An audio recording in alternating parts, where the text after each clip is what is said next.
of monthly seminars. This will be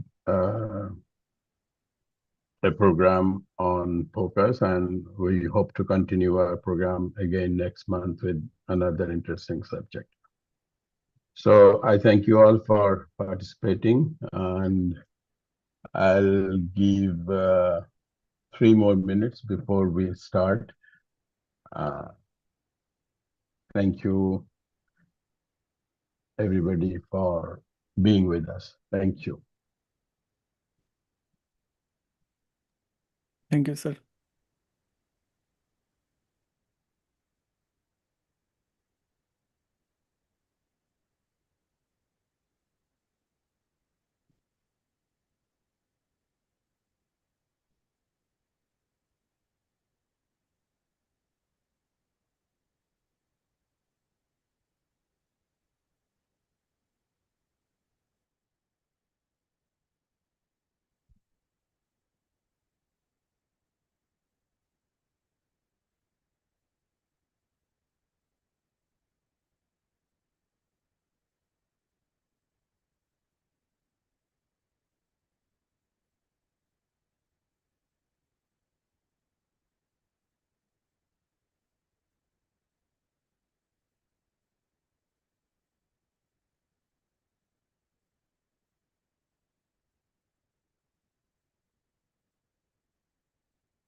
It's 9:10. Should we start?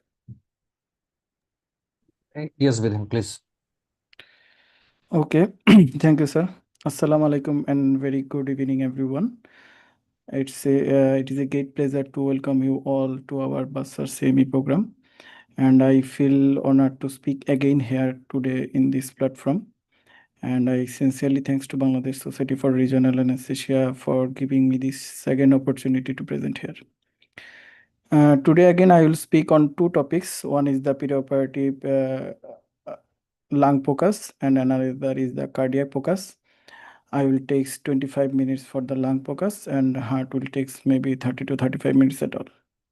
So let's start with lungs.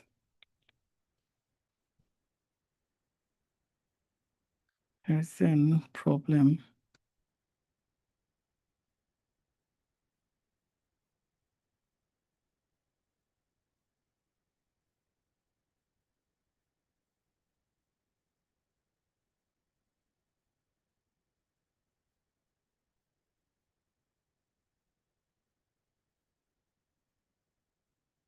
Okay, actually the lung POCUS is the tool to evaluate the lung pathology at bedside, and this is faster than the chest X-ray.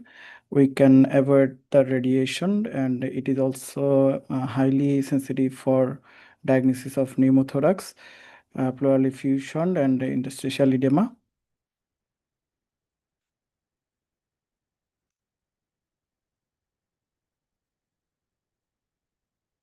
This slide compares the sensitivity of different image modalities for finding lung infiltrations. Here X-ray is okay, lung POCUS is better, and chest CT is best. Now the indication of lung POCUS. We can do this in case of shortness of breath, chest trauma, suspected pneumothorax, pleural effusion, pneumonia, pulmonary edema, and ARDS or COPD or asthma. We will discuss all of those topics today. First of all, the probe selection for lung POCUS. We can use linear probe for viewing superficial structure and curvilinear or phased array probe for better to see the deeper structure, deeper lung pathology. And the patient positioning, we can do lung POCUS basically in 3 position: supine position, lateral decubitus position, and the seat erect position, and ask the patient to lift their arm and place the hand behind their head on corresponding side examination.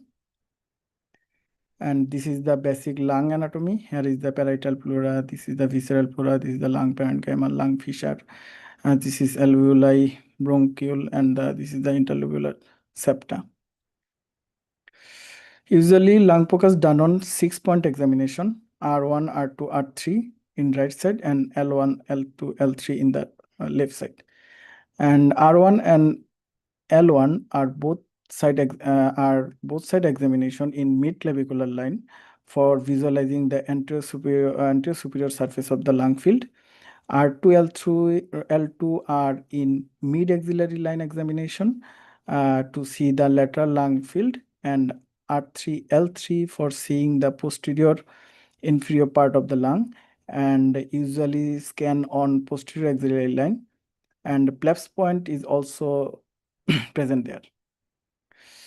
This diagram shows which area is covered by which view. R1 is usually covered the right upper zone, R2 is covered the right middle zone, and R3 is covered the right lower zone, and vice versa.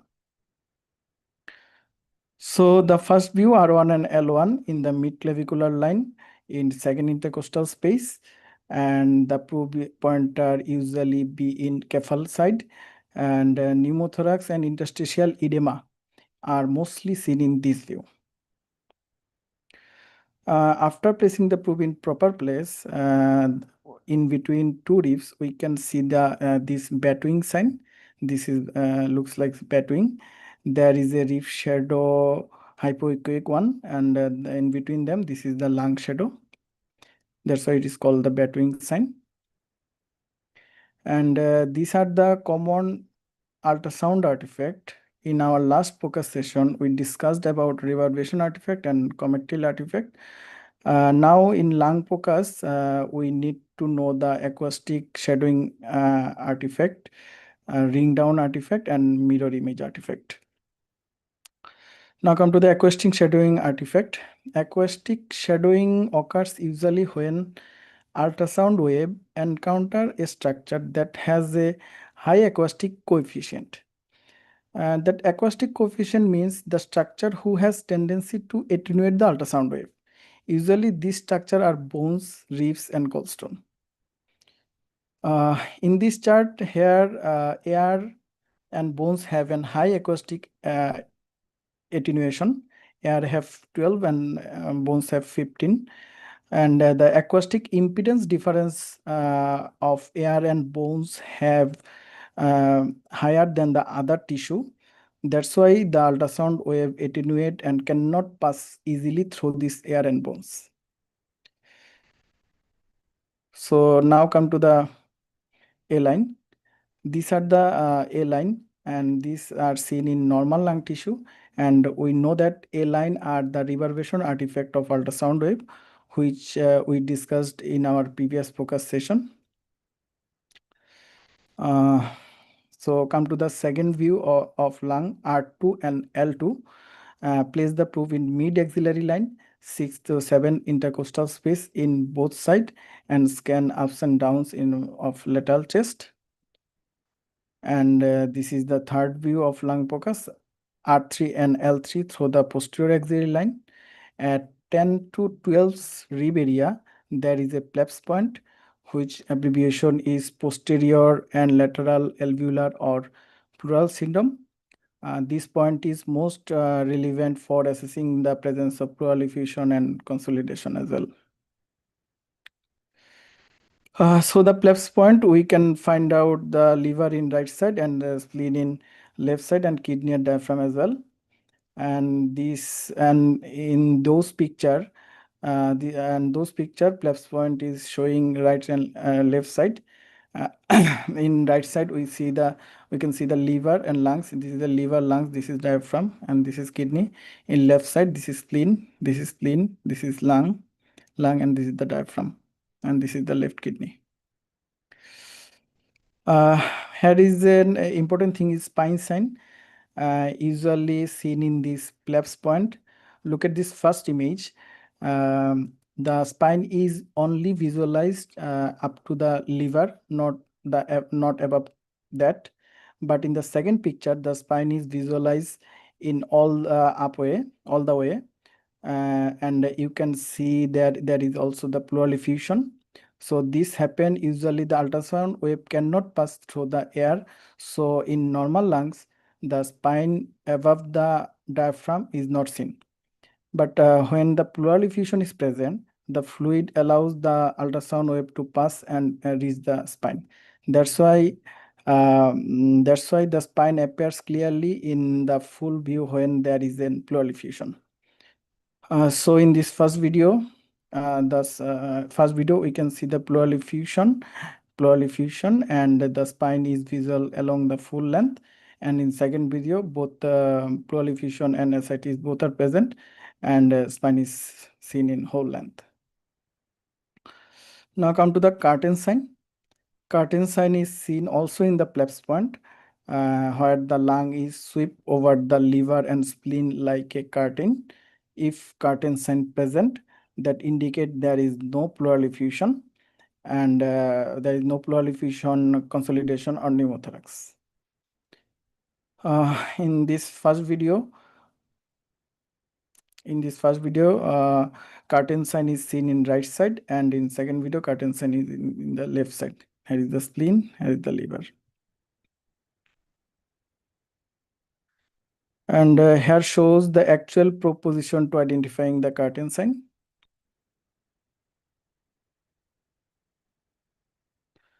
Now come to the diaphragmatic excursion. Diaphragmatic excursion and curtain sign are not the same thing. Actually, diaphragmatic excursion is the movement of the diaphragm during respiratory cycle from full expiration to inspiration, and it is usually measured in M mode. And we can measure the diaphragmatic excursion in two approach. One is subcostal approach and another is the intercostal approach. And first identify the diaphragm and then shift to the M mode on diaphragm and measure the ups and downs of the diaphragm. And this is the diaphragm and this is the measurement in M mode. This is the chart of normal measurement of diaphragmatic excursion, and here is the interpretation. If the diaphragm moves less than 2 centimeter, it indicates diaphragm weakness, or if it moves less than 1 centimeter or absent, that indicates severe weakness or paralysis. It is mandatory to see after interscalene brachial plexus block or intermediate or deep cervical plexus block where the chance of phrenic nerve paralysis. So come to the lung sliding. Lung sliding is the normal lung sliding is normal finding where the visceral pleura and parietal pleura slide back and forth on one another as the patient breathing. It looks like ant march on the line. Looks this video, the ant, it seems the ant are marching on this line here. Then come to the seesaw sign or sandy beach appearance. This is the normal finding of M mode ultrasound pattern seen in the healthy lung. When the lung sliding seen in the ultrasound shifted to the M mode, and this M mode image looks like the seesaw or sandy beach appearance. And that's why it is called the seashore sign. In this video showing how this seashore sign can be measured, first find out the lung sliding, then shift to the M mode, and we can see this seashore sign, the sky, ocean, and the beach. Now come to the pneumothorax. We can find out the pneumothorax by these 3 points with the help of POCUS. First one is the absence of lung sliding. Second one is the barcode sign present in M mode, and third one is the presence of lung point. Pneumothorax is usually examined in supine position. This video shows if the patient positioned in propped up or semi-recumbent position, pneumothorax goes up towards the apex, and we couldn't find out it. So always examine the pneumothorax in supine position, and proof should be placed first in R1 and L1 position. And then slide goes downward like this video to find out the pneumothorax.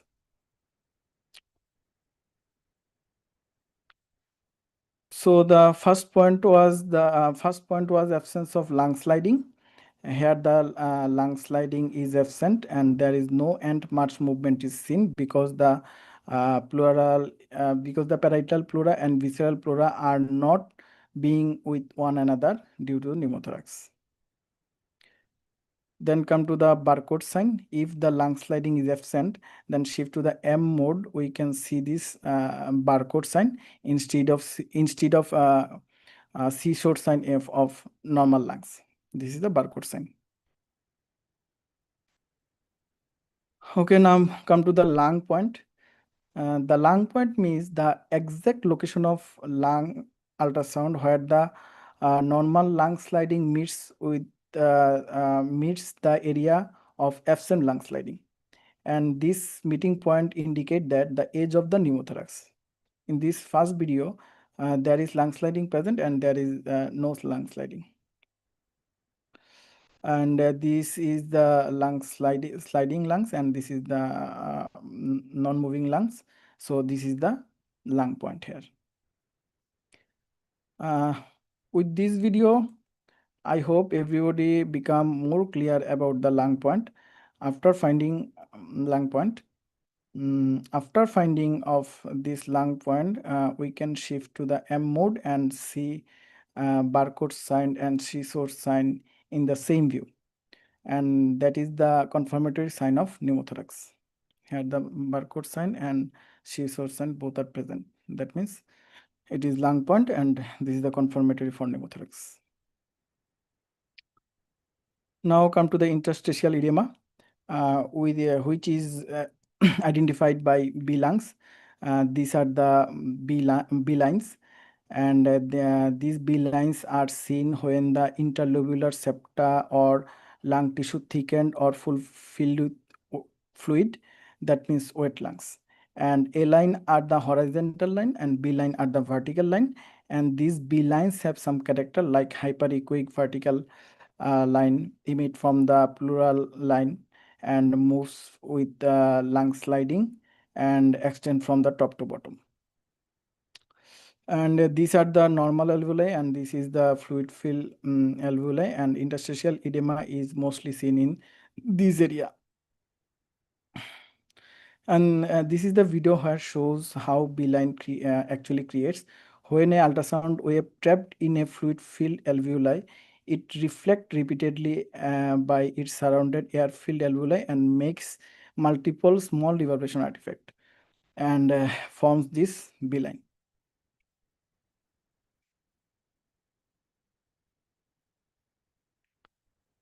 And this B-line creating artifact is called ring down artifact. So if 3 or more B-line seen in one view or seen in two zone or side, that is significant and indicate pulmonary edema. If one or two B lines seen in one zone like this video, like those video, that is not significant. And here is multiple B lines seen in single view, and that indicate pulmonary edema. And these multiple B lines are also called lung rockets. Here B line looks like a fire exhaust of the rockets. That's why it's called lung rockets. Now come to the lung consolidation. Lung consolidation can happen due to pneumonia, but it can also be caused by other reason like atelectasis from a blocked airway or pressure from the outside the lungs, such as large pleural effusion. And the key sonographic sign of lung consolidation are: first one is the tissue-like hepatization, which is usually found in the translobar consolidation, then the bronchograms, and then the shade sign, which is found in the non-translobar consolidation. And two additional signs like spine sign and pleural effusion might be seen if parapneumonic effusion present. So come to the shade sign, which is usually found in the translobar pneumonia. In shade sign, the consolidation area looks solid or tissue-like hepatization, but the deeper border are not smooth, looks like irregular. So if the consolidation area is hepatized and border is irregular, that is called shade sign. And this is the video of consolidation, and shade sign is also present here, irregular border.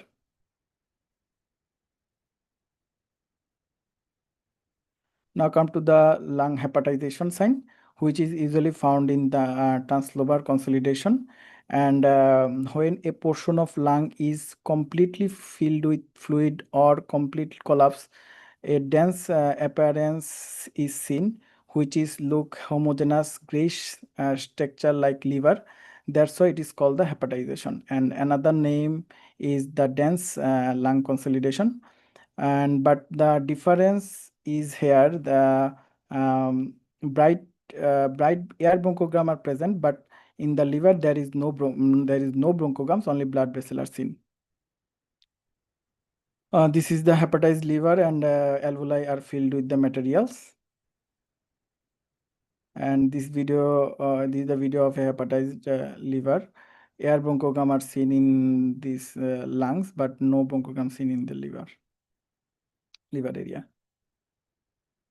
Now come to the air bronchograms. There are two types of air bronchograms: dynamic air bronchograms and static air bronchograms. Dynamic air bronchograms are movable. This is dynamic air bronchograms, and static bronchograms are not movable. This is static bronchograms, and static bronchograms produce when the air bubble trapped behind the obstruction, like atelectasis. So dynamic bronchograms found in the early pneumonia, or and the static bronchograms mostly found in the hepatization or atelectasis. Now come to the pleural effusion. Pleural effusion is best viewed in the PLEPS point, and the POCUS has over 90% sensitivity and specificity for detection of pleural effusion. This is pleural effusion.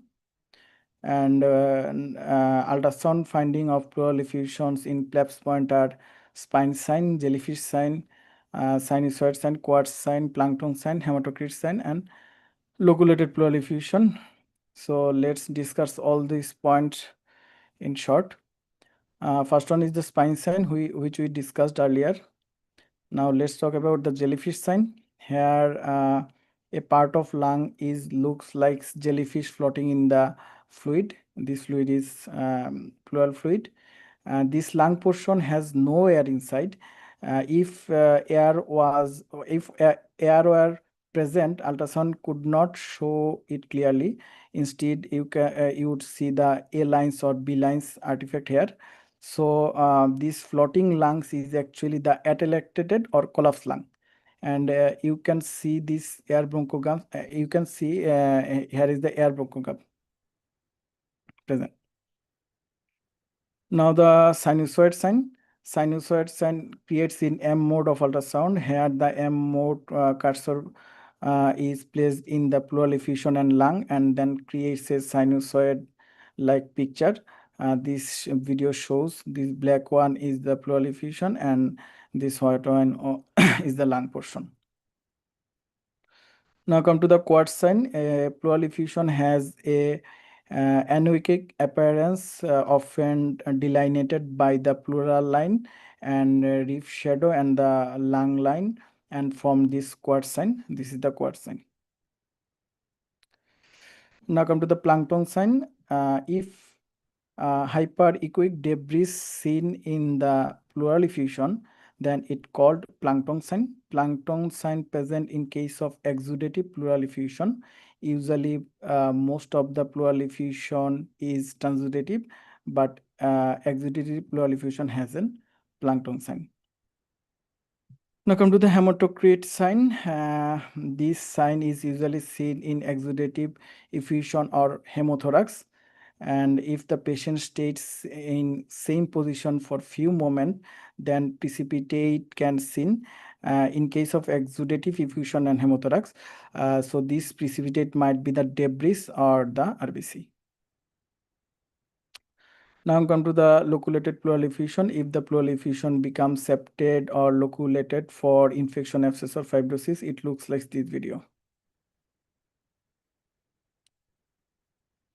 Now come to the calculation of pleural effusion volume. If it is usually done by the Balik method, where the maximum diameter taken from diaphragm to base of the lung in millimeter and multiplied by 20. And there is another method which is called the Eibenberg method. Okay, now come to the COPD or asthma. Here is the lung finding is usually normal, like a line present in both sides, and lung sliding are also also normal and or mildly reduced. So if you see normal line finding, but the patient still have symptom or and difficult breathing, so you should consider it as a COPD, asthma, or pulmonary embolism or non-pulmonary condition causing the patient dyspnea. So now come to the ARDS. In ARDS, multiple B lines seen in both sides, and the lung sliding may be normal or diminished due to inflammation. And in the cardiac POCUS, diastolic function of the heart should be in normal limit to exclude the cardiogenic pulmonary edema. So these all are the major lung ultrasound protocols. The blue protocols are widely used, and others are the PLEPS protocol, FALS protocol, CABCD protocol, VEXA-scan, 12-zone lung ultrasound protocol, 8-zone protocol, and RUSH protocol. We'll discuss all these protocols on another day or session. Today is not possible to discuss all those, so that we are going to escape it. So the major limitations of lung POCUS: if the patient has severe subcutaneous emphysema, or is or patient is very obese, then lung ultrasound may not work well or give a clear image. So these are the limitations: the subcutaneous emphysema and obesity. So thank you. This all about the lung POCUS in short. Now let's start the cardiac POCUS. There is a little difference between the cardiac POCUS and echocardiogram. Cardiac POCUS is first focused and done by non-cardiologists to make the critical decision. And echocardiogram is usually done by the cardiologist to comprehensive and diagnostic evaluation of whole heart. So there is the types of echocardiogram. First one is the transthoracic echo. Today we are going to learn it. And the second one is the transesophageal echo, which is usually done by cardiologist or anesthesiologist perioperatively. Third one is the intracardiac echo, which is usually done by interventional cardiologist during device closing like VSD or ASD or any other cardiac intervention. And fourth one is the epicardial echo, which is usually done during cardiac surgery, and here the probe is placed directly on the heart. So now come to the core component of cardiac POCUS. These are the echo window: left ventricular function, RV function, pericardial effusion, IVC, pulmonary embolism, PSP, volume status and fluid responsiveness, cardiac output measurement, or regional motion abnormality. This is not possible to explain all those components by today, but I will try my best to cover as much as topic today in short. So come to the echo window. Echo window refers to specific position on the chest wall or the abdomen where the ultrasound probe is placed to obtain optimal view of heart. These are the parasternal view. Look at this first image. Here the lung tissue is absent. So this is one of the place to where lung can see well. And another one is the apical window, actually where the heart apex lies. And another one is the subcostal window. So there is another window which is called suprasternal window to viewing the aortic arch. This is not including cardiac POCUS. This is for cardiologist. So in the parasternal window, we can see the long axis and short axis view. This is very important chart. And the apical window, we can see the 4-chamber and 5-chamber view. No need of 2-chamber or 3-chamber for the cardiac POCUS.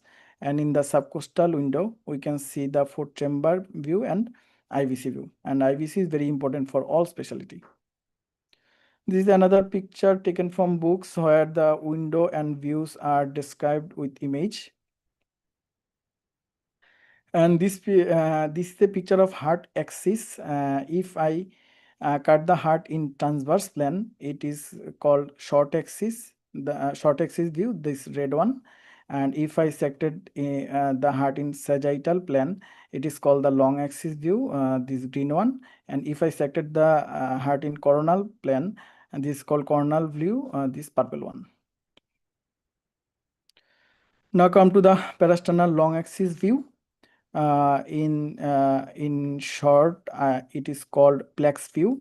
Here the probe is placed in 4th intercostal space and pointer should be in patient right shoulder. So in this plex view, we can see the heart in sagittal plane like this image. Here is the RVOT, here is the LV, here is the LA. So this is the animated image and this is a real image. This is LV, this is RV, this is aortic opening, and this is LA. And this is the video of plex view.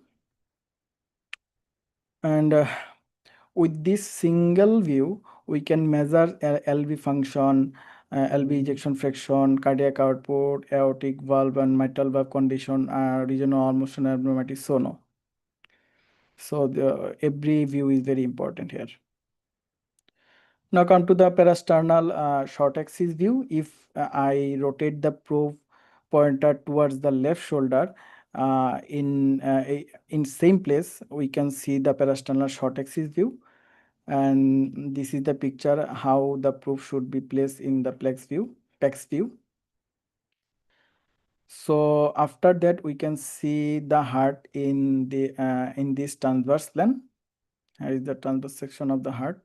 These are the papillary muscle. So another name of this PEX view is PEX view.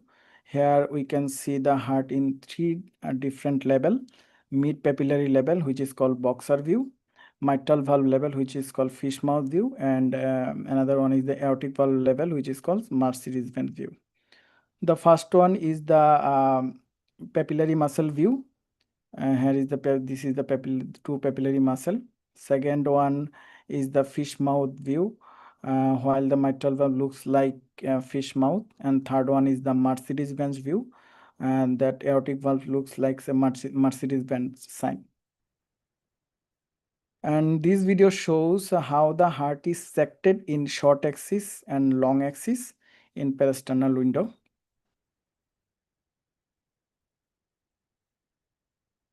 And this is the sorry.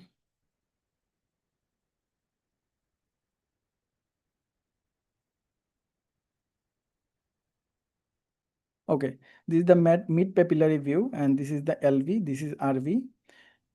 This is LV and this is RV. These are the papillary muscle, which looks like the boxer's two hand. That's why it's called boxer's view. And this is the mitral valve view. Mitral valve view. Here the mitral valve looks like fish mouth.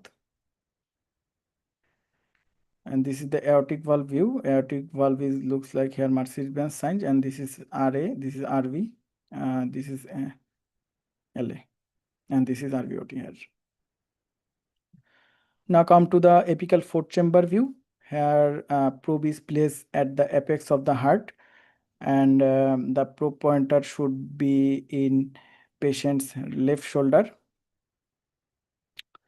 And here heart is sected in coronal section and create this image, like this is LV, this is RV, this is LA, this is RA. And probe pointer is placed here, so this is LV, this is LA, and this is RV, and this is RA. This is another video of fourth chamber view. And we can also turn the patient in mild left lateral to find out the clear view. And this video makes you more clear that how fourth chamber view really creates. After placing the probe, move the probes rocking or sliding to find out the proper view. Then set the heart in corner section and creates the image look like this animated image. So now come to the 5-chamber view. Here the additional chamber is aortic opening, and this is the aortic opening. And this 5-chamber, this is the 5-chamber view, and this is the this is the aortic opening. This 5-chamber view is essential for measuring the cardiac output, and VTI, that means velocity time integral, is measured from this aortic opening for measurement of cardiac output. Now come to the sub-gyphoid view. Here the probe is placed under gyphoid process and face towards the heart. The probe pointer should place in between the left arm and left leg. And after that, heart looks like this view. This is LV, this is LV, this is RV, this is RV, and RA and LA here. So from this video, you can get clear conception about sub-gyphoid view. And this view is important for visualizing IVC or pericardial effusion or pericardiocentesis, etc.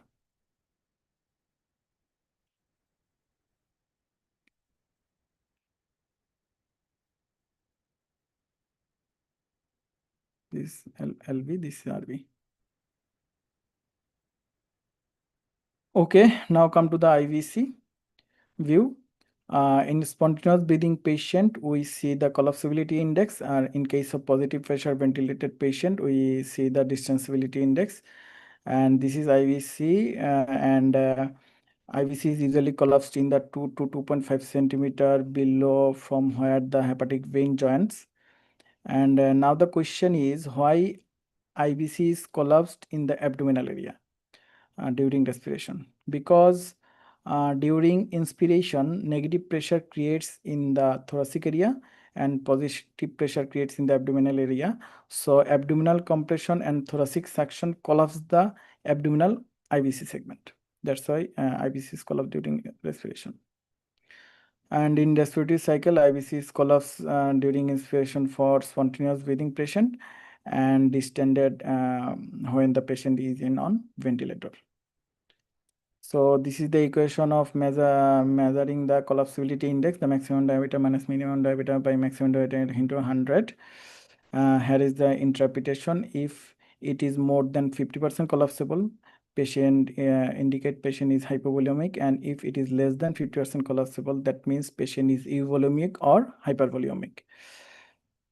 And this is the equation of distensibility index, and here is the interpretation.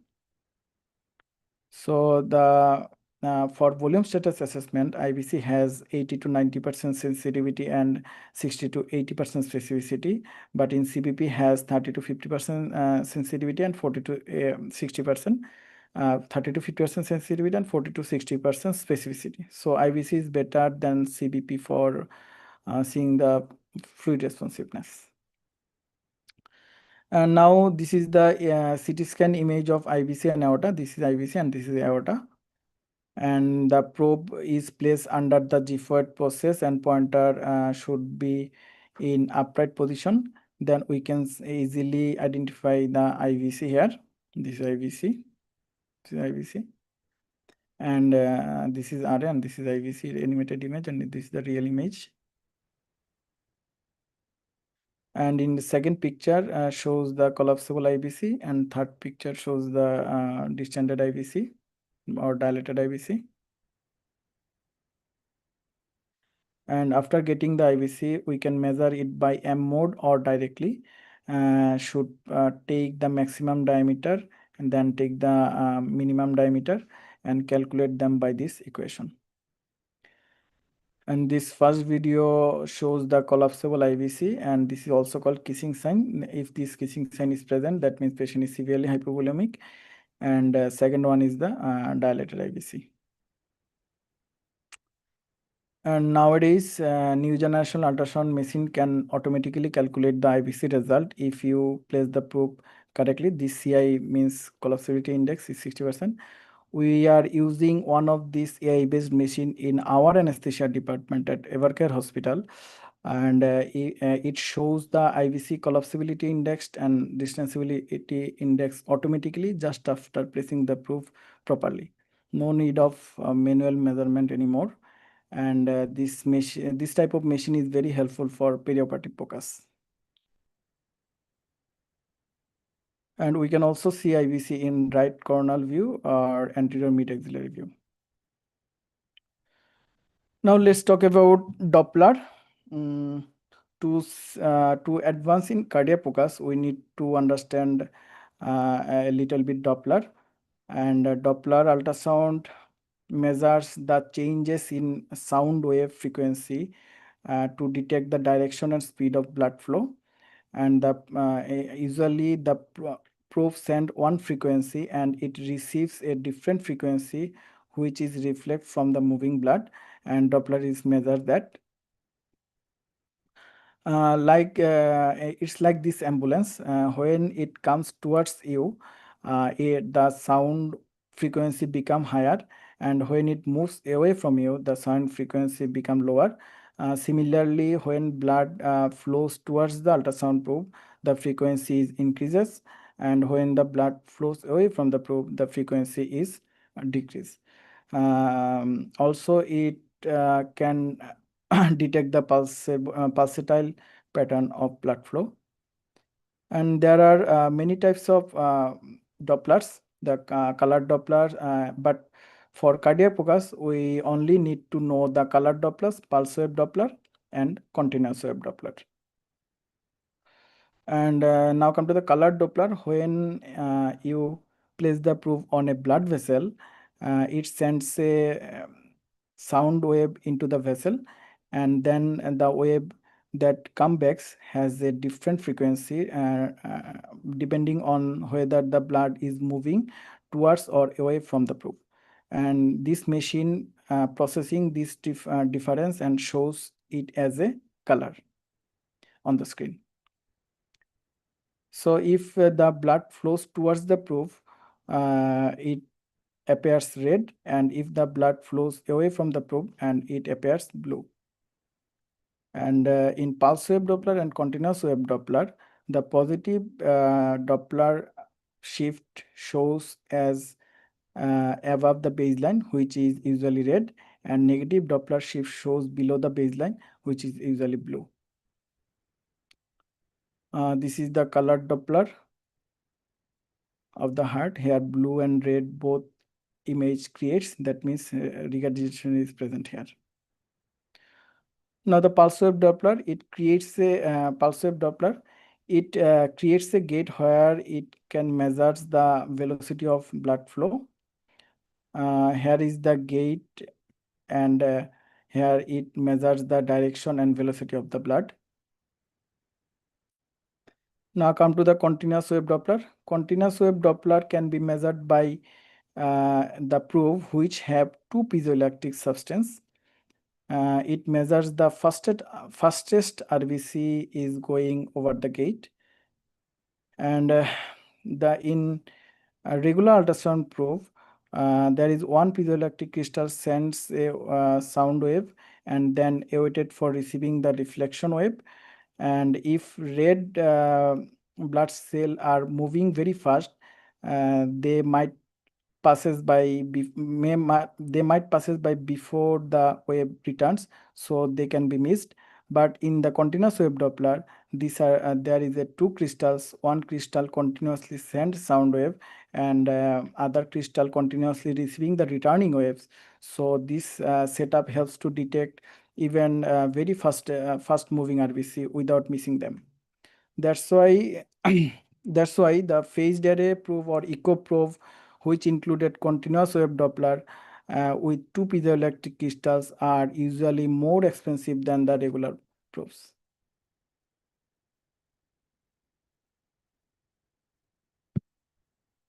This is the color Doppler. This is the gate of pulse wave Doppler, and this is the gate of continuous wave Doppler. And in the machine, it shows as this is anatomical M mode. This is continuous wave Doppler. This is pulse wave Doppler, color Doppler, and M mode here. Now come to the left ventricular ejection fraction measurement. There are many methods of measurement of left ventricular function, but in cardiac focus, we are usually use three methods. First one is the fractional shortening method. Second one is by EPSS. Third one is the Simpson's by plane method. No, so fractional shortening method here measures how much the ventricle contract during systole, and measures it in plex view M mode and calculate by this equation.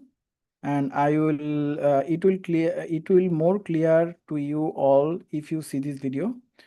First, in plex view, set the M mode cursor in the middle of the left ventricle, then activate the M mode, then freeze the image, then measure the diastolic diameter.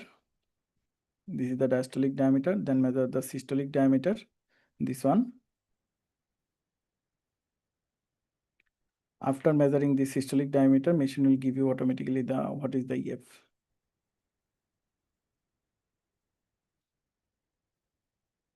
Now come to the EPSS method, which stands for E-point septal separation. It measures how close the anterior mitral valve leaflet comes to the interventricular septum during early diastole. Here the smaller the distance indicate better the heart pumping function. It is measures using this simple equation and M mode of echocardiography. By this video, you can easily understand how it measures. And in general, if EPSS is less than 7 millimeter, that means EF is greater than 60%. And if EPSS is less than 10 millimeter, it suggests that EF is low or normal than or below than the normal. So here is measure the EPSS. This is called E point and this is called A point. Okay, now come to the Simpson's method. We measured the volume of left ventricular systole and diastolic volume and calculate by this equation. And now this video will clear you how can we measure this. Here is measuring the diastolic volume. Then you should measure the systolic volume. Select the Simpson's method. Then the A4 chamber systolic volume.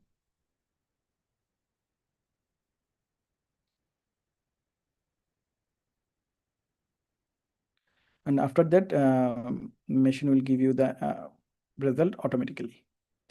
But newer ultrasound machine can automatically measure the EF if you can place the proof correctly. This is our AI-based new generation machines, and it shows my heart's ejection fraction, and that is 68%. And this type of machine is very helpful for perioperative POCUS, especially when you are in very hurry. Okay, now the right ventricular function assessment. There are many methods. Among them, TAPSI is the most common. TAPSI is the most common, and that means the transannular plane systolic extraction. That means how much this annulus moves during systole. If the annulus moves more, that indicate right ventricular function is good. RV is moves like this picture during contraction. Sorry.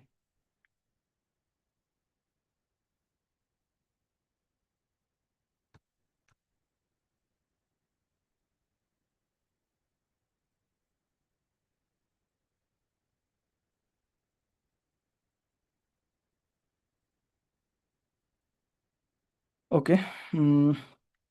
RVs moves like this picture. Here M mode is set in the annulus and measurement. After that, we can measure the TFC. This video make you more clear how TFC is measured. Here M mode cursor is set in the right annulus. Then this is the movement of annulus. Then measure it top to bottom, and that is 17 millimeter. Here the interpretation, if it is greater than 16 millimeter, that indicate good RV function. So now come to the pulmonary embolism.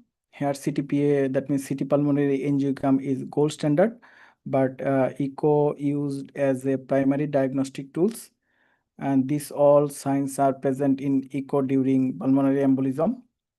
So let's discuss in short all of them. First one is the right ventricular dilatation.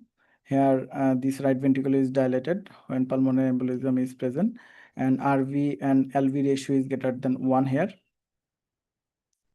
And this video shows RV is dilated here, then LV. Second one is the Macaulay sign, and it is actually nothing. Here hypokinesia or akinesia seen in the mid-free wall of the RV, and hyperkinesia seen in the apex and 4-chamber view. And here is the video. Apex is indrawing during systole. Here, this is Macaulay sign. And third one is the interventricular septal flattening. Here you see the septum is flattened during pulmonary embolism and creates a D-shaped pattern, and this is normal one. And this is the normal 4-chamber view. LV is dilated here, but it is here the RV is dilated and septum is deviated to the LV. Now come to the tricuspid regurgitation. It will clear by this video. This is the tricuspid area, and set the color Doppler, and see there is a blue color. That means there is tricuspid regurgitation present. Now come to the PSP, pulmonary artery systolic pressure. And this is very important and for pulmonary embolism, and we can measure it by this equation. Here VTR means peak velocity for tricuspid regurgitation jet measurement by continuous wave Doppler, and this is right atrial pressure. By this video, you can easily know how we can measure the PSP. This is tricuspid area, and here measures the velocity time in VTI, and that is the 2.9, and this is 33.9. And after that, we need the right atrial pressure. Right atrial pressure we can measure from the IVC. Here IVC is 2.1. According to this chart, that is 10. So 33.9 plus 10 is 43.9. By this way, we can measure the PSP. So next one is the dilated IVC. This is the dilated IVC and this is the collapsible IVC.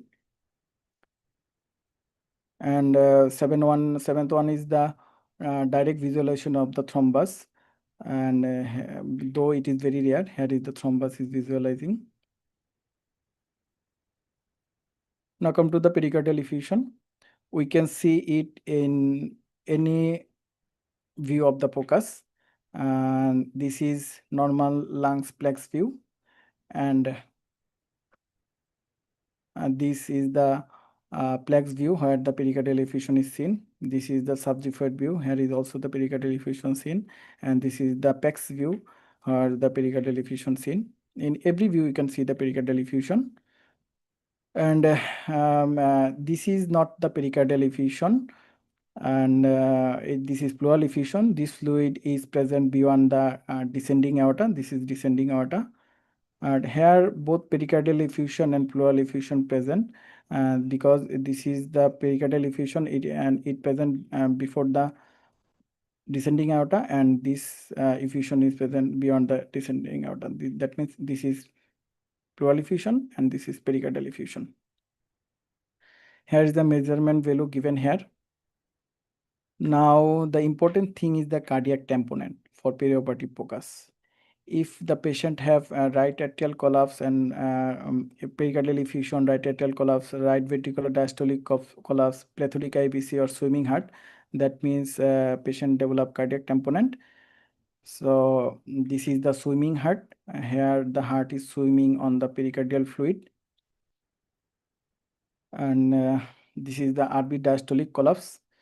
Here the RV is collapsed during diastole, and RA is also collapsed here. That means cardiac tamponade is present. It is the subxiphoid view where the RV is being collapsed during diastole.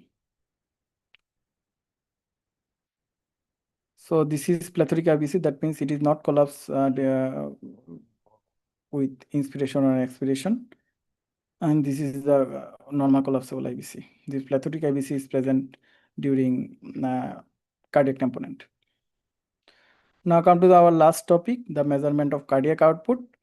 We'll discuss it in very short. The cardiac outputs mean the stroke volume into heart rate, and so we can get stroke volume from the left ventricular outflow tract area and the left ventricular outflow tract VTI. VTI means velocity time integral. First of all, we measure the left ventricular outflow tract diameter in plex view, and then measures the aortic root VTI by 5-chamber view. And this is the plex view, and LVOT is measured here, and VTI is measured in the apical 5-chamber view. And this is the apical 5-chamber view, and the pulse wave Doppler gate is set in the aortic opening and get the VTI. So this video show you how to measure the cardiac output step by step. First of all, in plex view, we are measuring the LVOT diameter. Then in 5-chamber view, we set the pulse wave Doppler in the aortic opening. Then we get the pulse wave. Then measure the heart rate from one wave to another wave. Then measure the VTI here. But in new generation machine, we can automatically measure this VTI alone if I set the properly. So thank you so much, and very sorry for being this long session. Thank you. Thank you. Thank you, Vidhan. It was wonderful, and again, too much information. But as a perioperative physician, I'm sure that this will help us in emergency situations to know the condition of the lungs and condition of the heart. But at the same time, we don't need a cardiologist's point of view. So just the important things, if we can only remember from this whole presentation, that will help us in keep the patient safe in emergencies and in our OT table. But we need to know everything so that we know what we are up to. So thank you, Dr. Bidhan. Thank you for lovely presentations. And we have here our mentor teacher, Professor Iqbal, and we'll have the first comments from him. Then we can go on to have other comments. Professor Iqbal, please. Thank you, Lutful Aziz, and also Bidhan.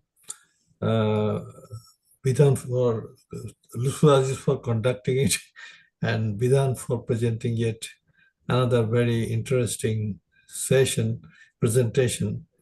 I was trying to learn a thing or two from what he has been showing us and telling us, but it's a frustration a little bit because I'm not in practice for such a long time that this is almost Greek to me.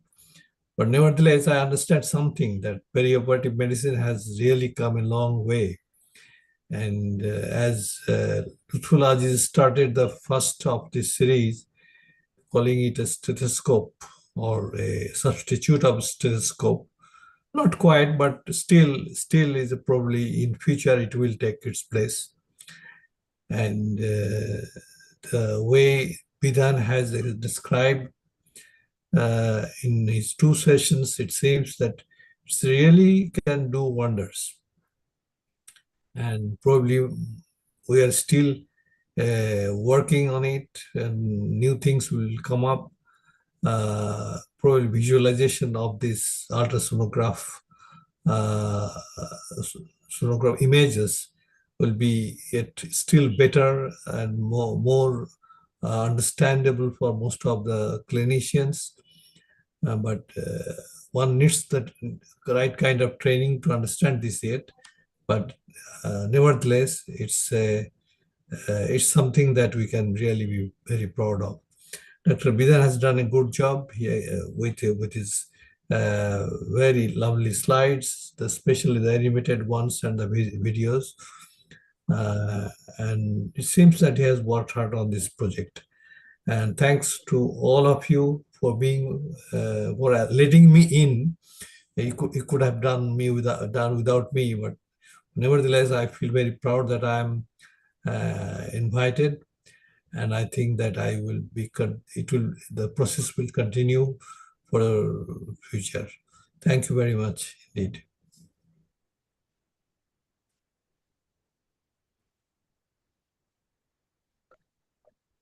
Thank you, sir, for your comments and encouragement. And we have here Dr. Professor A.B.M. Maqsoodul Alam.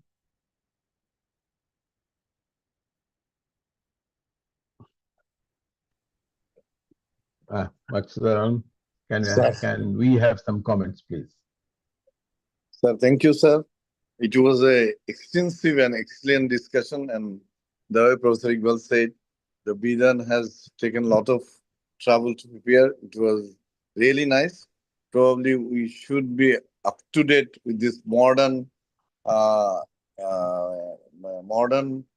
facilities and the maneuver. And exactly, Professor Iqbal, as he is my mentor, the way he said, we need to have better training and better facilities to have all these instrument in real practice. But again, thank you, Lutful Aziz, and especially thanks to Dr. Bidhan. He has done a wonderful job. And I'm really privileged to be part of this meeting. Thank you very much. Thank you, Dr. Alam. And we have Professor Akhtar here. Akhtar, are you there?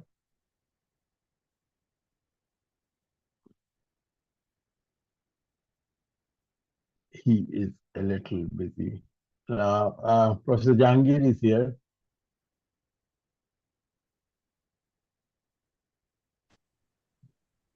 Professor Jahangir, any comments?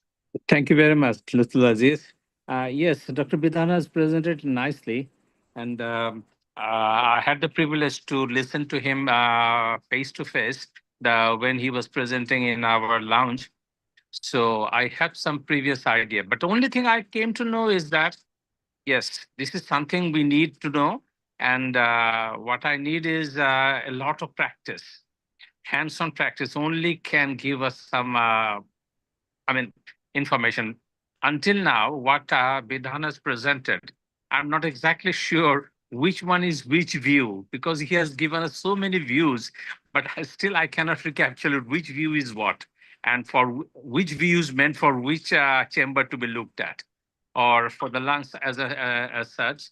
I'm not sure exactly well when to see, where to see, and for something like effusion, which view has to be taken, or if it is embolism, then what to be, from which view we have to look at. So it needs a lot of practice, I think. And if you allow us in the department for everyone to have period of practice, then I think it will be helpful for all of us. Is that possible?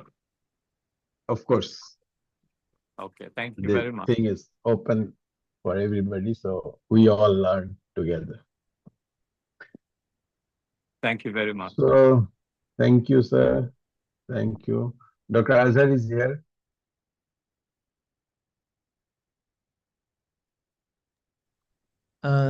Same.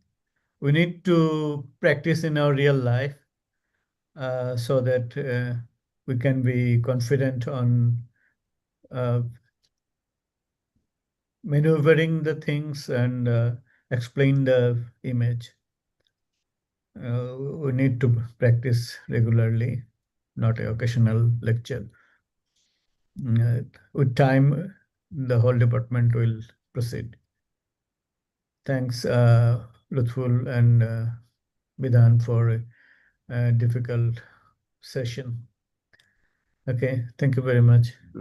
Thank you, thank you. Yes, of course, we can start practicing on our patients when the patient is on the OT table. It takes 5 minutes, so it is easy and it will give us a regular practicing session so that we keep on learning. We have Dr. Badruddin here. Any comments?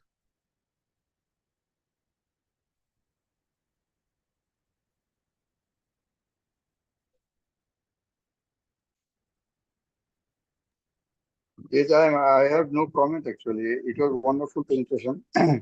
But what I feel that we have a very limited opportunity to practice in operation theater. Rather, in ICU it is easier to practice more. But still we can do it as you told that if we do it, take at least 5-10 minutes for some patients, or even we can use somebody dummy people to learn these things. I think practice is needed and practice is essential to learn actually. Thank you, Vedan. It was a very useful and wonderful presentation. Thank you, Dr. Badruddin. I saw Dr. Where is it?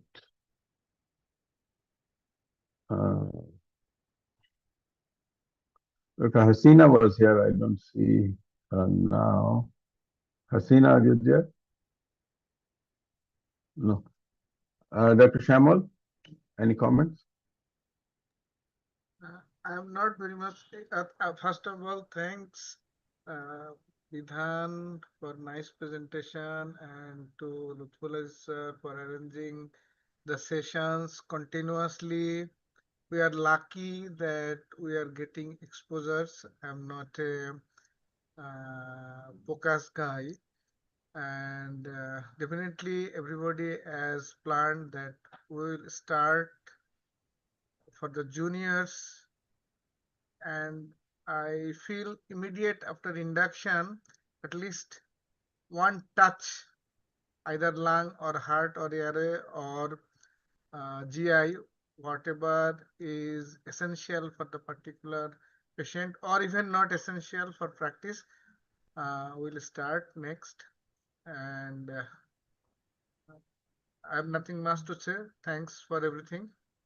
It's a huge information, difficult to accommodate in a short. Thanks again. Thank you, thank you. We have a few comments and two questions. One from Parveen Akhtar. During the time of cardiac arrest, how can we apply it step by step in short time, just to rule out the cause? Is it possible? Vedant? Uh, Basically, during cardiac arrest, first we can use cardiac POCUS for seeing the primary component of arrest is heart or not, like the pericardial tamponade or massive global hypokinesia, anything like that. If we found this pericardial tamponade is there, then immediately drainage the pericardiocentesis, and that helps the patient immediately. And if pericardial, if massive pericardial tamponade or effusion present and we are going CPR for a long time, heart will not back. So this is one of the component. And also we can do the pneumothorax, seeing the pneumothorax, tension pneumothorax is present there or not. Heart and lungs both we can use during cardiac arrest. Lung focus we can use it during cardiac arrest in many views. I think there are many other aspects also that we can get some clue, like in obstetric anesthesia, pulmonary embolism very easily can be detected. Fibrillation also you can get some idea. Volume also you can get some idea. Some 5Ps also you can get some idea immediately side by side from heart or lung. So 5-10 causes easily can be ruled out after one or two touch over the chest with your probe. Yes, sir. Of course. And we have another question from Lutfur. Should a sonologist be a part of the emergency surgical team? Very tricky. If we want to use a sonologist, what's the use of learning so many things? So it's actually, yeah, a sonologist comes very late, and of course, he has much better evaluation to do, but at the initially and in emergency situations, we are the ones who do the focus, and that's the beauty of focus, so that we also know what is going on, and then we can have for better understanding, and after patient safety, we can go on to sonologist or cardiologist or respiratory physician or whoever is required. Sir, I have a different view. I think sonologist is not much useful like a POCUS guy because he can see, he can check everything. But the sonologists are, you can say, very much particular because most of the sonologists are not much familiar with echo. And the POCUS guy can see all the parts as he desires. Absolutely. Absolutely. The sonologist's duty comes much later when the patient is already safe. So any other comments? Open for everybody to comment and give their opinion.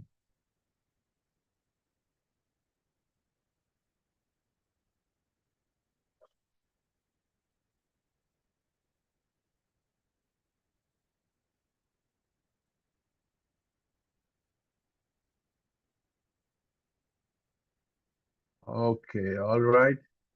Thank you very much for being here with us. Thank you very much for giving us the encouragement for these webinars and CMEs from Bangladesh Society of Regional Anesthesia. We'll keep up with this small but targeted CMEs for our regional anesthesia practice. And I welcome all for our next program next month, which will be advertised later. Thank you very much for being with us. Thank you very much for all your encouragement and everything. And I hope this gives some idea and some benefit to our patients and some benefits to our young generations of anesthesiologists who are more interested with ultrasonogram for regional anesthesia and also for POCUS. Thank you very much, everybody. And we call it today. Good night. Assalamu alaikum.